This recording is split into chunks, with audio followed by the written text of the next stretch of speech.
Today, we're diving into the sworn testimony of Dylan Borland. He's a career intelligence professional with a story that is frankly almost unbelievable.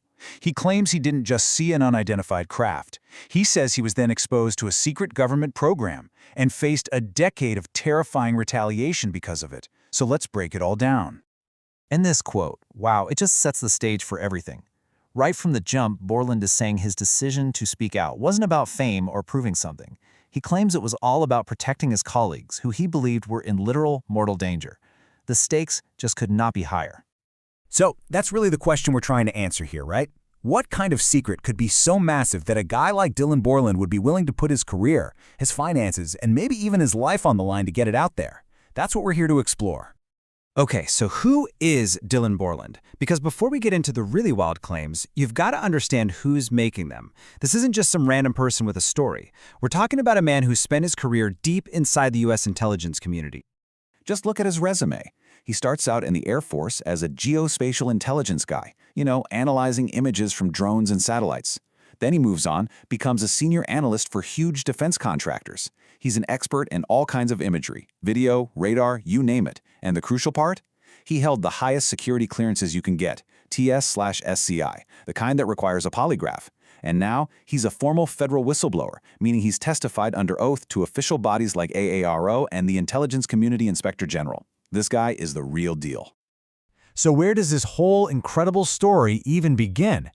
Well, for Borland, he says it all goes back to one single summer night in 2012 at Langley Air Force Base, with a personal encounter that he would never forget.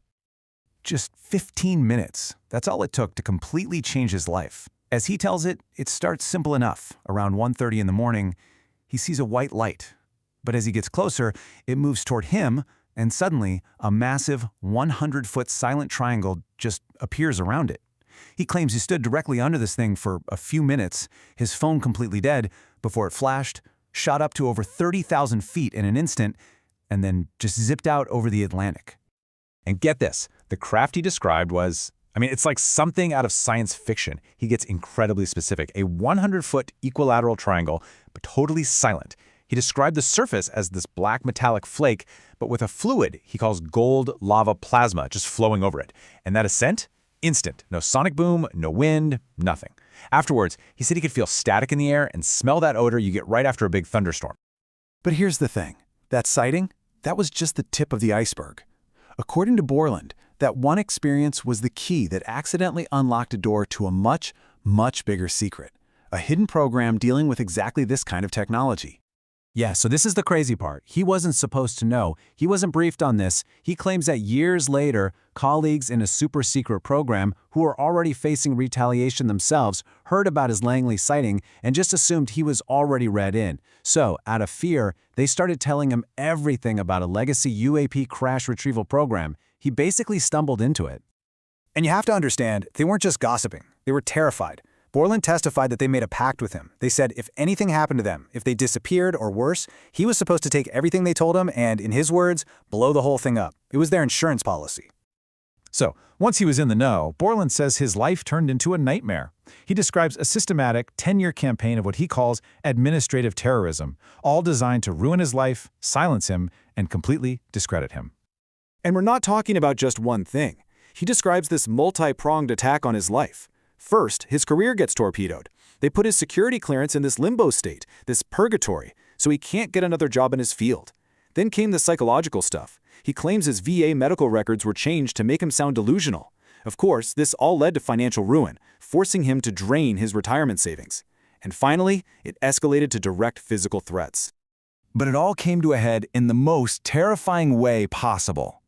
After he'd finally had enough and resigned from his job, he was in a really bad car accident. An accident that completely totaled his car and could have easily killed him. And this is the detail that's just chilling. In his testimony, Borland swears that the police who investigated the crash pulled him aside and told him in confidence that it wasn't an accident. His brake lines had been cut. So what do you do when you think someone's trying to kill you and you're holding on to this massive secret? Well, you go through the proper channels, right? You try to do things by the book. And that's exactly what Borland says he tried to do. But at every turn, he says he had a brick wall. He went to ARAO, the Pentagon's official UAP office, but he claims they turned it into a fishing expedition, not to learn about UAPs, but to target a staffer on Capitol Hill. Then he went to the Intelligence Community Inspector General, the one office that's supposed to protect whistleblowers, and he says it was the same story. They weren't there to investigate his claims, they were just there to figure out how much he knew. So what was the final word from the Inspector General? They slapped his case with this bureaucratic label, quote, credible, not urgent. What does that even mean? Well, he says it's basically the kiss of death. It means, yeah, we believe you, but we're not going to do anything about it. It offered no protection, no investigation, nothing. It just ended his complaint right there. You know, his ultimate goal was to get this story in front of Congress, to testify under oath where he'd be protected. But when he told the Inspector General's office that was his plan, he claims they shut him down cold. Their response was basically, nope, you already talked to us, you're not doing it again. They slammed the door on the one path that could have led to real accountability. And that pretty much brings us to the end of his public testimony, and it leaves you with, well, a lot. It's not just a story about strange technology in the sky. It's a deeply human story about the price of secrets and what happens when the systems designed to protect people seem to completely fall apart. And maybe the most telling part of his entire testimony is this moment, where he speaks directly to other people who might be in his shoes. He offers them an apology, something he says he's never received himself. It's just a heartbreaking moment that really captures that sense of isolation and abandonment that so many of these whistleblowers seem to feel. And so we end right back where we started, with a huge question. Whether you believe every word of Dylan Borland's story or not, it forces you to confront a fundamental problem.